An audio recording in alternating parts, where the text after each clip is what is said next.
ابو مجھے بچا لیجیے۔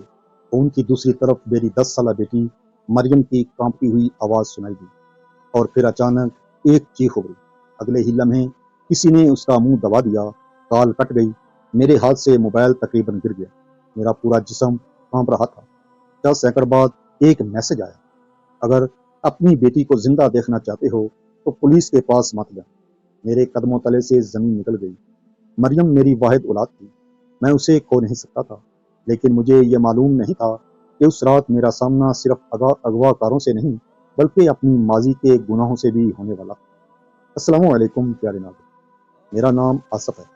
آج لوگ مجھے ایک کامیاب تاجر کے طور پر جانتے ہیں، مگر چند سال پہلے میں غرور، طاقت اور خود غرضی کا پیکر تھا۔ میں سمجھتا تھا کہ پیسہ ہر مسئلہ حل کر سکتا ہے، اور اسی غرور میں میں نے ایک ایسی غلطی کی جس نے کئی زندگیاں تباہ کر دیں۔ میرے بڑے بھائی کے انتقال کے بعد ان کی بیوہ زینب ہمارے گھر میں رہنے لگی تھی۔ وہ خاموش، تباہ اور باعزت عورت تھی، لیکن میں نے کبھی اسے عزت نہیں دی۔ مجھے لگتا تھا وہ ہمارے خاندان پر بوجھ ہے۔ ایک دن جائیداد کے معاملے پر جھگڑا ہوا۔ میں نے اپنے فائدے کے لیے اس پر جھوٹا الزام لگا دیا، پورے خاندان کے سامنے اس کے کردار کشی کی۔ وہ روتی رہی، وضاحتیں دیتی رہی، مگر میں نے ایک نہ سنی۔ آخر کار وہ گھر چھوڑ کر چلی گئی۔ اس دن مجھے لگا تھا کہ میں جیت گیا ہوں، حقیقت میں میں ہار چکا تھا۔ وقت گزرتا گیا، میں نے شادی کر مریم پیدا ہوئی اور میری دنیا بدل گئی۔ پھر ایک دن وہ اسکول سے واپس نہ آئی۔ گھنٹے گزرتے گئے اور پھر وہ خوفناک کال آ گئی۔ میں پولیس کے پاس نہیں جانا چاہتا تھا، لیکن میری بیوی نے اصرار کیا کہ اگر ہم خاموش رہے تو مریم کبھی واپس نہیں آئے گی۔ آخرکار ہم نے خفیہ طور پر رپورٹ درج کرا دی۔ کیس ایک خصوصی ٹیم کو سونپ دیا گیا۔ مجھے نہیں معلوم تھا کہ اس ٹیم کی سربراہ کون ہے۔ چند گھنٹوں بعد اغوا کاروں کی طرف سے ایک لوکیشن بھیجی گئی، ایک پرانی ویران فیکٹری۔ مجھے اکیلے آنے کا حکم دیا گیا۔ میں وہاں پہنچا تو مریم ایک کرسی سے بندھی بیٹھی تھی۔ اس کے چہرے پر خوف تھا، اور اس کے سامنے کھڑا شخص مجھے دیکھ کر مسکرا رہا تھا۔ وہ عمران تھا، میرا سابقہ ملازم۔ برسوں پہلے میں نے اس پر کمپنی سے رقم چوری کرنے کا الزام لگا کر نوکری سے نکال دیا تھا۔ حالانکہ بعد میں ثابت ہو گیا تھا کہ وہ بے قصور تھا، لیکن تب تک بہت دیر ہو چکی تھی۔ نوکری جانے کے بعد اس کا گھر ٹوٹ گیا، اس کی بیوی اسے چھوڑ گئی، اور علاج نہ ہونے کی وجہ سے اس کا بیمار بیٹا بھی دنیا سے چلا گیا۔ عمران مجھے نفرت بھری نظروں سے دیکھ رہا تھا۔ اس نے کہا: آج تم وہ درد محسوس کرو گے جو میں نے کیا تھا۔ میں نے ہاتھ جوڑ دیے: جو سزا دینی ہے مجھے دو، میری بیٹی کو چھوڑ دو۔ لیکن عمران کے دل میں برسوں کی آگ بھری ہوئی۔ اسی دوران اچانک باہر شور مچا۔ فیکٹری کے دروازے توڑے جا رہے تھے۔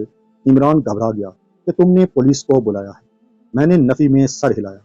چند لمحوں بعد پولیس اندر داخل ہو گئی۔ سب کچھ چند منٹوں میں ختم ہو گیا۔ مریم آزاد ہو گئی، عمران گرفتار ہو گیا، اور پھر میں نے اس خاتون افسر کو دیکھا جو پوری کارروائی کی قیادت کر رہی تھی۔ میں حیرت سے اسے دیکھتا رہ گیا۔ وہ زینب تھی، وہی زینب جسے میں نے برسوں پہلے گھر سے نکالا تھا۔ فرق صرف اتنا تھا کہ آج اس کی آنکھوں میں کمزوری نہیں، اعتماد تھا۔ بعد میں مجھے معلوم ہوا کہ گھر چھوڑنے کے بعد اس نے اپنی تعلیم مکمل کی تھی۔ اس نے قانون کی ڈگری حاصل کی، پھر پولیس سروس کا امتحان پاس کیا، اور آج ایک اعلیٰ افسر تھی۔ میں اس کے سامنے نظریں اٹھانے کی ہمت نہیں کر پا رہا تھا۔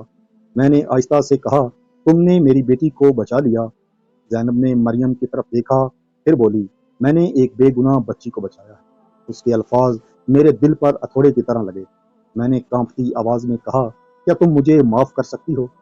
چند لمحے خاموش رہی، پھر اس نے کہا: آصف، زندگی میں بعض زخم بھر جاتے ہیں، لیکن ان کے نشان کبھی نہیں جاتے۔